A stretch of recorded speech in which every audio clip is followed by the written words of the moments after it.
Eu falei aqui que a prosperidade, ela tem sempre um propósito.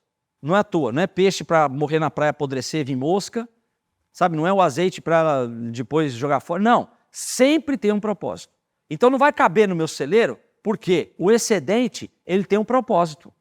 Esse texto é bem interessante, ele tem um detalhezinho aqui que eu não tinha me atentado, mas vamos ler esse texto aqui dessa parábola dos talentos. O reino dos céus também pode ser ilustrado com a história de um homem que estava para fazer uma longa viagem. Ele reuniu os seus servos e lhes confiou o seu dinheiro, dividindo de forma proporcional à capacidade deles. Ao primeiro entregou 5 talentos, ao segundo 2 e ao último 1 talento.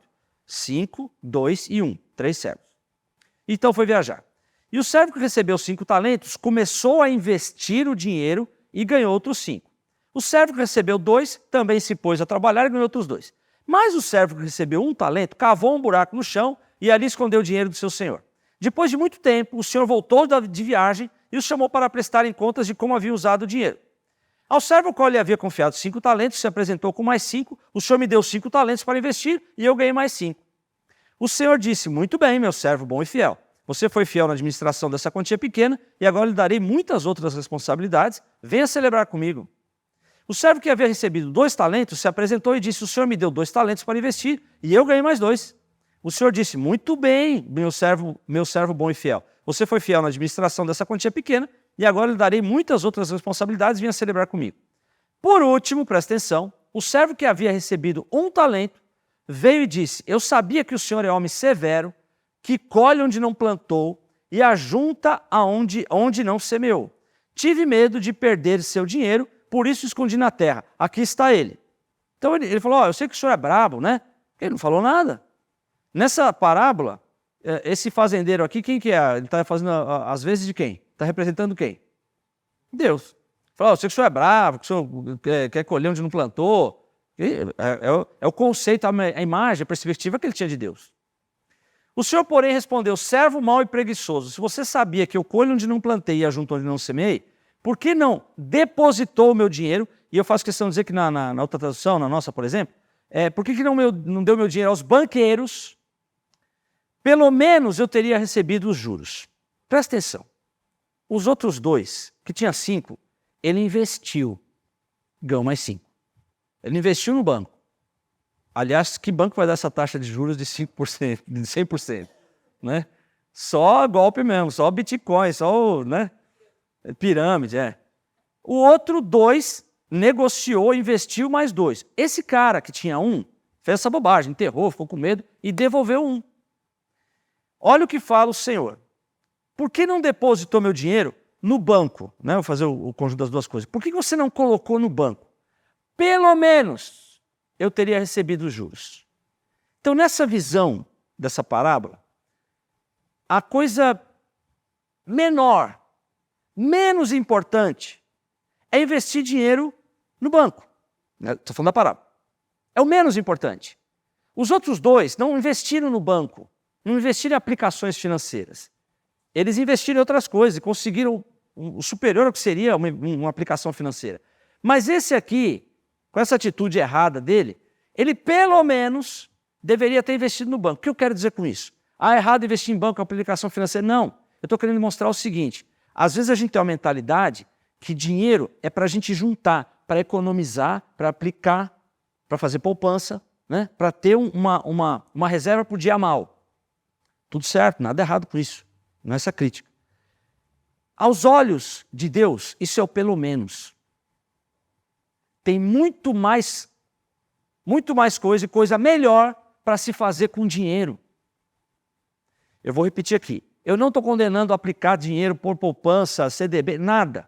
Ações, não estou dizendo nada disso. Estou querendo dizer o seguinte, que isso é lícito, é pecado, não é nenhum problema com isso, gente. É prudência, etc, etc. Só que se eu tiver uma perspectiva, uma visão da vida, que a minha única segurança é investir, é aplicar, é cuidar do meu dinheiro, e não investir em outras coisas, não é a menor coisa, é a coisa mais básica. Tem coisa melhor para se fazer com dinheiro. Esse texto de Eclesiastes, então vamos lá, primeiro vamos entender o contexto de Eclesiastes. Quem escreveu Eclesiastes? Salomão. Que outro livro Salomão escreveu? Provérbios. Então Provérbios, Eclesiastes, Salomão escreveu. Provérbios foi escrito no meio da vida dele. Ele estava lá reinando, então ele, pela sabedoria que ele tinha e o coração ouvinte dele, ele percebia, ele observava os padrões da vida, da sociedade, do mundo. Então ele coletou no livro de Provérbios coisas que são padrões, que acontecem na maioria das vezes, né? E ali tem muitas lições para a gente ter uma boa vida e uma vida feliz, né? Para a gente não se meter em problema, em enrascada, para a gente ter paz. Então ele, no meio da vida dele, escreve Provérbios, dando conselhos daquilo que ele observou, são conselhos sábios. Eclesiastes, ele está no fim da vida dele. O Salomão vinha tão bem, gente. Ele vinha tão bem, aí ele começou a arrumar mulher e concubina. Então ele se tornou idólatra, ele praticou idolatria. Aí no final da vida, ele olha para trás. Ele olha para trás e tem muita expressão debaixo do sol, no livro de Eclesiastes. Mas no final ele muda a perspectiva dele para cima do sol.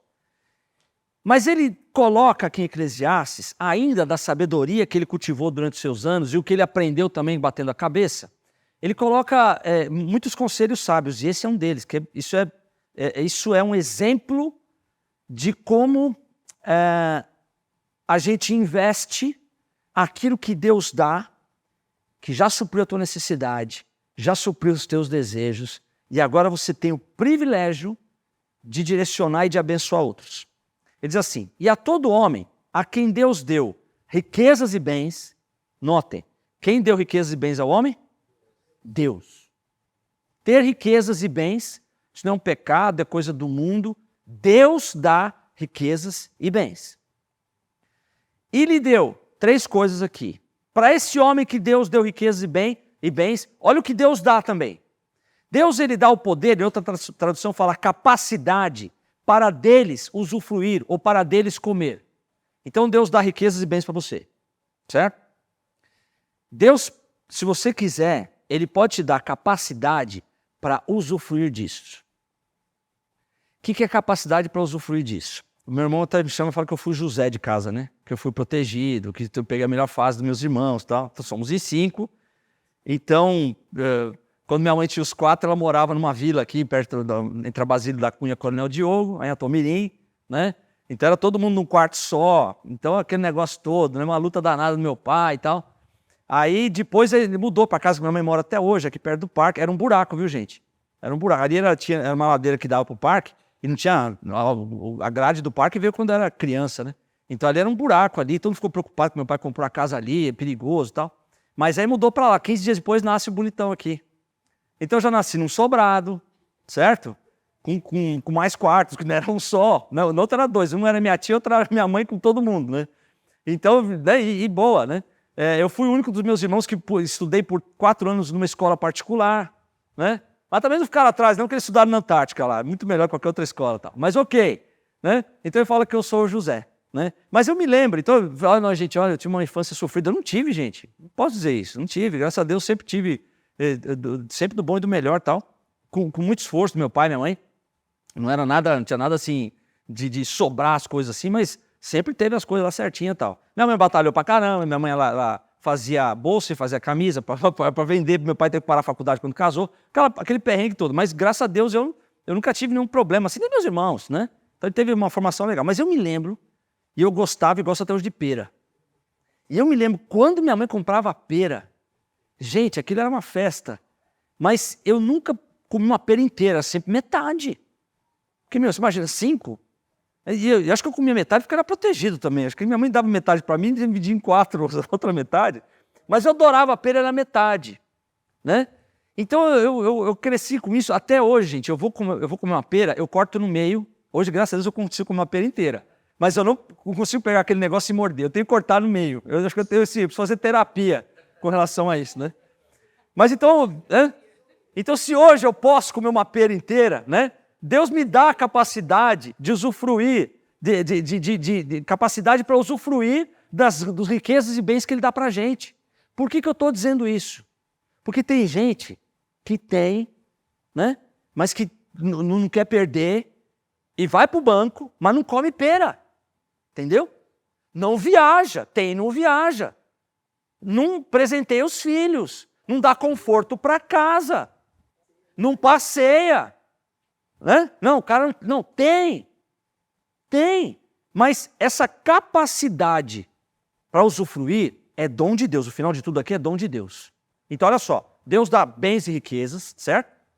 Então, olha só. Ele dá capacidade para você usufruir. Capacidade para comer disso. Então, já vamos começar a responder. Quando Deus ele dá em abundância, pô, paguei minhas contas, né?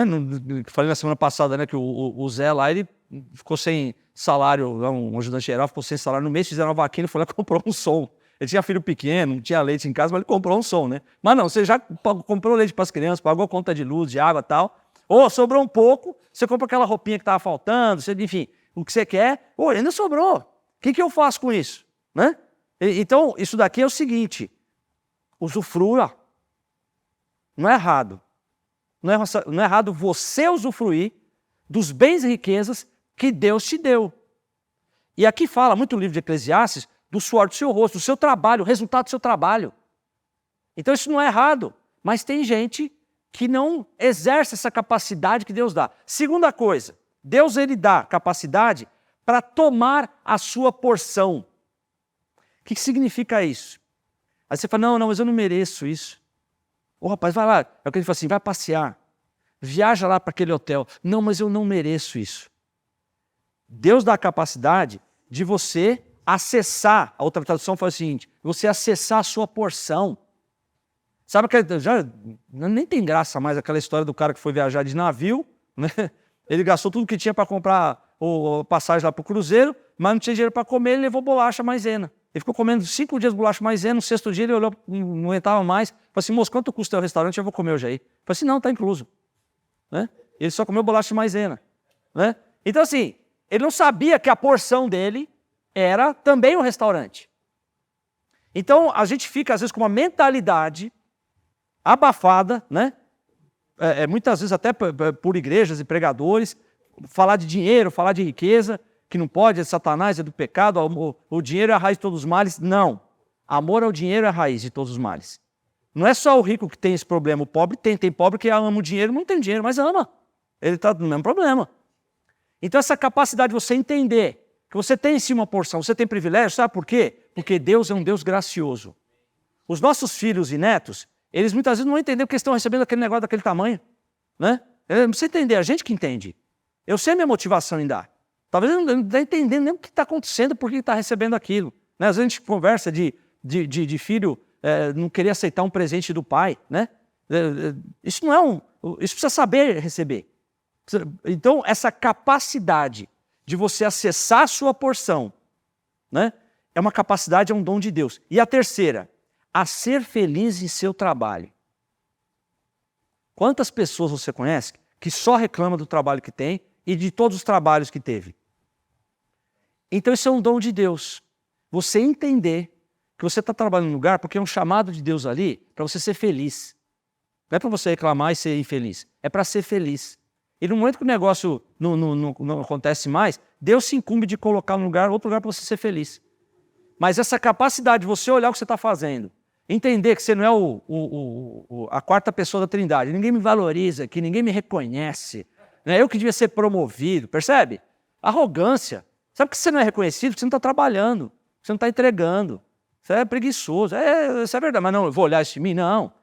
Então assim, você precisa ser feliz naquilo que você está fazendo, entendendo assim, peraí, isso aqui Deus me deu essa oportunidade, estou aprendendo, estou ensinando, estou tendo sustento. A gente passa às vezes uns perrengues na vida que aí quando você volta, né, para uma situação melhor, você valoriza, né? Então, coisas do tipo, eu me lembro lá que uma época eu tinha um Fusca, aquele Fusca que eu comprei do Marcelo. Então eu me lembro que eu estava numa situação, aí eu tinha que vender o Fusca, Marcelo, tinha que vender o Fusca. E eu anunciei, na época era o primeira mão. Aí eu estava num perrengue naquela época lá, né? Aí, cara, no dia que eu anunciei, acabou o óleo do cara. Não sei se vazou, que raio que é, mas acabou o óleo. Aí eu me lembro, na época custava R$1 o óleo, né? Então, cara, eu consegui passar no Carrefour e comprar o óleo. Só que R$1 também era o que eu conseguia comer, né? Então, depois que passou o perrengue, eu comecei a valorizar. Naquela época, o que era R$1, que era um prato de comida, né? Então, assim, Alguém já passou aqui, não precisa levantar a mão nem fazer sinal assim, mas você já passou uma situação que você não consegue pagar a conta de luz? E aí chega um momento, não precisa fazer assim cabeça, não precisa não. Aí quando você paga, tem uma satisfação, que você está pagando uma conta, você está pagando, está caro, mas tem uma alegria, uma satisfação, porque você está tendo capacidade de pagar aquela conta. Eu não estou contando história triste não, eu estou querendo dizer o seguinte, que isso de você se alegrar, isso é dom de Deus. Então encerrando esse texto aqui, ó, isso é dom de Deus. Então você entender que Deus é que te dá riqueza e bem, tá bom? Deus te dá capacidade para você usufruir isso que você ganha, irmão. Quando fala assim, olha, Deus quer usar a tua prosperidade como propósito. Não é para você dar tudo para o missionário e ficar pedindo esmola na rua. Não é isso, irmão. Não é isso. Você vai poder ajudar missionário, quem quer que seja, alguma entidade, alguém, você vai poder. Deus, ele tem suficiente para te suprir. E ele como pai, ele quer o melhor para você. Ele quer te dar coisa extravagante, ele quer te dar, sabe, aquele eletrônico que você não vai precisar nunca, mas ele quer, né? Ele vai dar o que você necessita, o que você deseja, e ainda vai te dar uma sobra para você poder direcionar e abençoar. Mas você vai poder usufruir daquilo que você ganha. Você vai poder e deve. E deve. Mas se eu fizer isso agora, eu vou ficar sem aquilo lá. Eu estou dando receita financeira para ninguém, eu não sou especialista nisso. Mas estou dizendo o seguinte, usufrua daquilo que Deus te dá, né? E como fazer isso é uma dádiva de Deus, é um dom de Deus. Significa, vou torrar tudo, fazer uma viagem. Calma, não, mas pede sabedoria para Deus de como usar aquilo que Ele te deu e você tomar a sua porção, você entender que você tem um direito, não pelos seus méritos, mas porque Deus é gracioso. E ser feliz com o seu trabalho, chegar todo dia em casa feliz e sair feliz, né? Isso é uma maravilha.